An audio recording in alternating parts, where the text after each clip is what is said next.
Hello दोस्तों, hypertension यानी high blood pressure के पेशेंट्स में आपके डॉक्टर हमेशा आपको सॉल्ट रिस्ट्रिक्शन करने के लिए, लाइफस्टाइल चेंजेस करने के लिए हमेशा बोलते हैं, लेकिन अक्सर वो आपको शुगर कम करने के लिए, वजन कम करने के लिए और इंसुलिन रेजिस्टेंस पर काम करने के लिए नहीं बोलते। जबकि काफी ऐसा डेटा है जो ये शो करता है कि इंसुलिन रेजिस्टेंस हाइपरटेंशन का बहुत इंपॉर्टेंट कारण है। इनफैक्ट नमक को कम करने से भी जितना फर्क पड़ता है उससे ज्यादा इंसुलिन रेजिस्टेंस पर काम करने से हाइपरटेंशन का आपको क्योर मिल सकता है।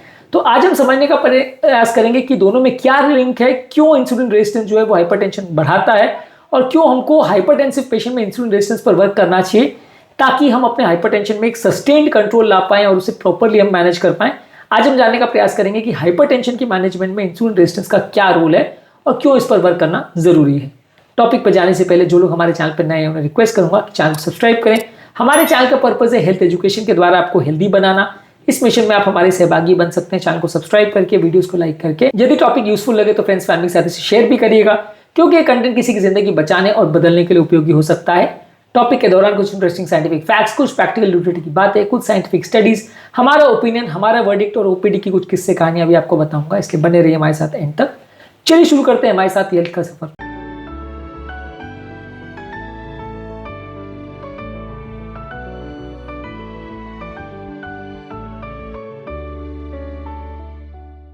हाई ब्लड प्रेशर के कंट्रोल में डॉक्टर ने आपको क्या कभी वजन को कम करने के लिए या क्या कभी आपको इंसुलिन को कम करने के लिए सलाह दी है? कमेंट सेक्शन में लिख के मैं बता। इंसुलिन रेजिस्टेंस जब अगर होता है तो वो आपके बॉडी को या पैनक्रियास को फोर्स करता है और ज्यादा इंसुलिन बनाने के लिए, जिससे कंटिन्यूस बॉडी में हाइपर इंसुलिनीमिया यानी एक्सेसिव इंसुलिन की स्टेट होती है। डायबिटीज और मोटापे की जो बीमारी है उसमें अक्सर बॉडी में हाइपर इंसुलिन होता है, यानी यहाँ पे इंसुलिन की कमी नहीं है, इंसुलिन एक्सेस बन रहा है। इसकी वजह से आपके ब्लड वेसल्स और किडनी पर नेगेटिव इफेक्ट पड़ता है, जिससे आपका ब्लड प्रेशर का कंट्रोल बिगड़ जाता है। ज्यादा मात्रा में जब इंसुलिन बॉडी में जाता है तो ये हमारी किडनीज को फोर्स करता है कि ज्यादा मात्रा में हम नमक और पानी को रिटेन करें, जिससे कि ब्लड वॉल्यूम ज्यादा बढ़ जाता है और जिसकी वजह से हमारे नलियों पर पड़ने वाला प्रेशर बढ़ जाता है। इंसुलिन रेजिस्टेंस की एक्टिविटी से हमारे सिंपैथेटिक नर्वस सिस्टम एक्टिवेट हो जाती है, जिसकी वजह से नलियां सिकुड़ जाती है और जिसकी वजह से हृदय की गति अक्सर बढ़ जाती है। ये दोनों की वजह से अक्सर ब्लड प्रेशर बढ़ता है। इसके अलावा इंसुलिन रेजिस्टेंस की वजह से नाइट्रिक ऑक्साइड प्रोडक्शन कंपैरेटिवली कम हो जाता है, जो कि एक नेचुरल वासोडायलेटर है।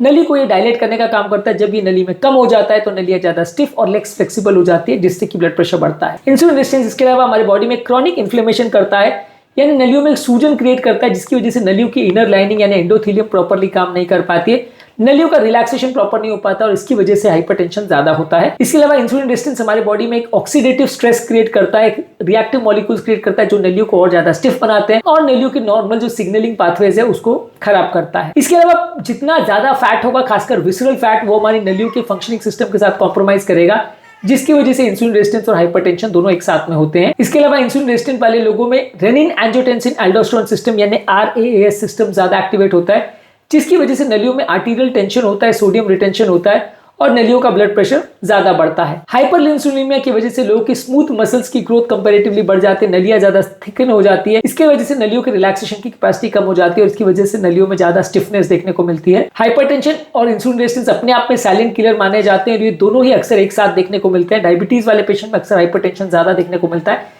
इसलिए अगर किसी व्यक्ति को डायबिटीज नहीं भी है तो भी, अगर सिर्फ हाइपरटेंशन भी है तो भी इंसुलिन रेजिस्टेंस पे फोकस करना चाहिए, क्योंकि हाइपरटेंशन वाले पेशेंट में डायबिटीज और डायबिटीज वाले पेशेंट में हाइपरटेंशन अक्सर लॉन्ग टर्म में डेवलप काफी केस में हो जाता है। काफी लोग को लगता है कि इंसुलिन बढ़ाने का काम खाली शुगर ही करता है, लेकिन यदि आप एक्सेसिव कैलोरीज खा रहे हैं, रिफाइंड फूड खा रहे हैं, बैठे बैठे का जीवन व्यतीत कर रहे हैं, मेंटल स्ट्रेस ले रहे हैं, नींद प्रॉपर पूरी नहीं हो रही है, तो ये भी इंसुलिन रेजिस्टेंस को कंट्रीब्यूट करेगा और इससे भी हाइपरटेंशन होगी।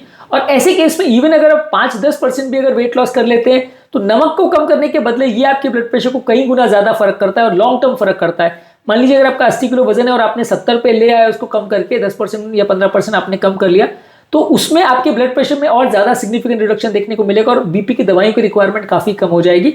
नमक को अगर आप कम ना भी करो तो भी आपको सिग्निफिकेंट चेंज देखने को मिलेगा। तो इसलिए काफी डॉक्टर इस बारे में कहते हैं कि यदि आपको अगर हाइपरटेंशन को मैनेज करना है तो नमक के रिस्ट्रिक्शन से ज्यादा जरूरी कि इंसुलिन रेजिस्टेंस पर फोकस करें और जो जो चीजें इंसुलिन रेजिस्टेंस को कम करती है उस पर ज्यादा फोकस करें। जब इंसुलिन सेंसिटिविटी हमारी मसल्स में होती है और नाइट्रिक ऑक्साइड ज्यादा बनता है तो नलियां बेटर वे में रिलैक्स करती है और ज्यादा आपका ब्लड प्रेशर का कंट्रोल बेटर होता है। 1988 में new England journal of medicine में एक आर्टिकल में पब्लिश हुआ था कि हाइपर इंसुलिनिमिया हाइपरटेंशन और मेटाबॉलिक सिंड्रोम का एक क्लियर कट ड्राइवर है।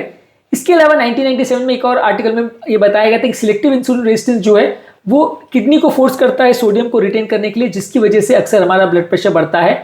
डायबिटीज केयर में भी इस मामले में एक आर्टिकल में बताया गया था कि इंसुलिन का डायरेक्ट इफेक्ट होता है हमारे किडनी के सोडियम हैंडलिंग सिस्टम पर। जहां तक हमने नाइट्रिक ऑक्साइड की बात करी थी, इस मामले में भी साइंटिफिक डेटा कहता है और इसको प्रूव कर चुका है कि इंसुलिन रेजिस्टेंस डायरेक्टली आपके नाइट्रिक ऑक्साइड प्रोडक्शन को अफेक्ट करता है। जितना ज्यादा रेजिस्टेंस होगा उतना नलियों का रिलैक्सेशन कम होगा और उतना ज्यादा आपको हाइपरटेंशन होगा। इसके अलावा ज्यादा मात्रा में इंसुलिन होने से आपकी नलियों की स्मूथ मसल सेल ज्यादा बढ़ जाती है, जिसकी वजह से नली अक्सर थिक हो जाती है और ये परमानेंटली आपके ब्लड प्रेशर का काम करता है बढ़ाने का।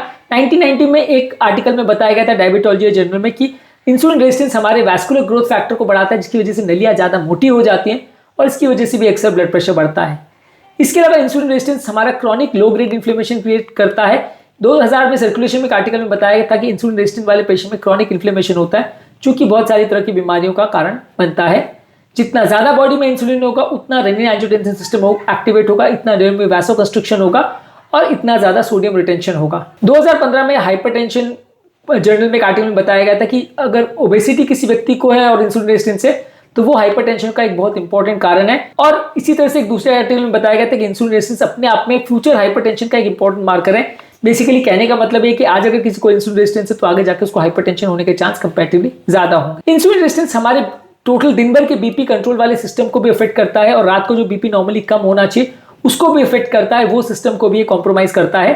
इसके अलावा स्केलेटल मसल्स यानी शरीर के मसल्स में अगर इंसुलिन रेजिस्टेंस हो तो उनका ग्लूकोज अपटेक भी कंपैरेटिवली कम होता है, जिसकी वजह से भी हमारे बॉडी का इंसुलिन लोड ज्यादा बढ़ जाता है और इसकी वजह से भी अक्सर ब्लड प्रेशर ज्यादा बढ़ता है। ओवरऑल कहने का मतलब और इस मामले में हमारा फाइनल वर्डिक्ट ये है कि इंसुलिन रेजिस्टेंस अपने आप में नमक को कंट्रोल करने से भी ज्यादा इंपॉर्टेंट चीज है। यदि आपको हाइपरटेंशन का लॉन्ग स्टैंडिंग मैनेजमेंट चाहिए तो वजन को कम करना है और वो सारी चीजों पर फोकस करना है जो इंसुलिन रेजिस्टेंस को कम करती है, क्योंकि लॉन्ग टर्म रिजल्ट्स आपको इसी से मिलेंगे। सिर्फ नमक को कम कर देने से ब्लड प्रेशर में 2-4 मिलीमीटर का फर्क मिलेगा, लेकिन जो बड़े बड़े डैश डाइट और दूसरी चीजें भी थे जिन्होंने सॉल्ट रेस्ट्रिक्शन के साथ आपके ब्लड प्रेशर का इंप्रूवमेंट दिखाया, वो सारे डाइट्स में भी बहुत सारी ऐसी चीजें थी जो डायरेक्टली और इनडायरेक्टली आपके इंसुलिन रेजिस्टेंस पर वर्क कर रही थी।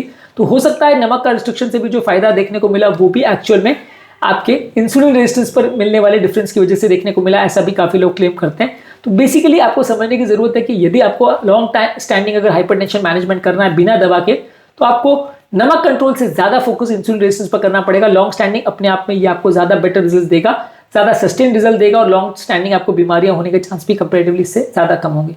उम्मीद करूंगा कि आज के टॉपिक में कुछ नई बातें जानने को मिली होगी। जो लोग हमारे चैनल पर नए हैं उन्हें रिक्वेस्ट करूंगा कि चैनल को सब्सक्राइब करें। हमारे चैनल का पर्पज है हेल्थ एजुकेशन के द्वारा लोगों को हेल्दी बनाना, इसलिए अगर कंटेंट यूजफुल लगे तो फ्रेंड्स फैमिली के साथ इसे शेयर भी करिएगा। आपके कमेंट्स हमें जानने में मदद करते हैं कि आपको हमारा कंटेंट कैसा लग रहा है, प्लस हमारे लिए मोटिवेशन और इंस्पिरेशन का भी काम करते हैं। इसलिए वीडियोस को देखते रहिए, शेयर करते रहिए और हेल्थ के सफर में आगे बढ़ते रहिए।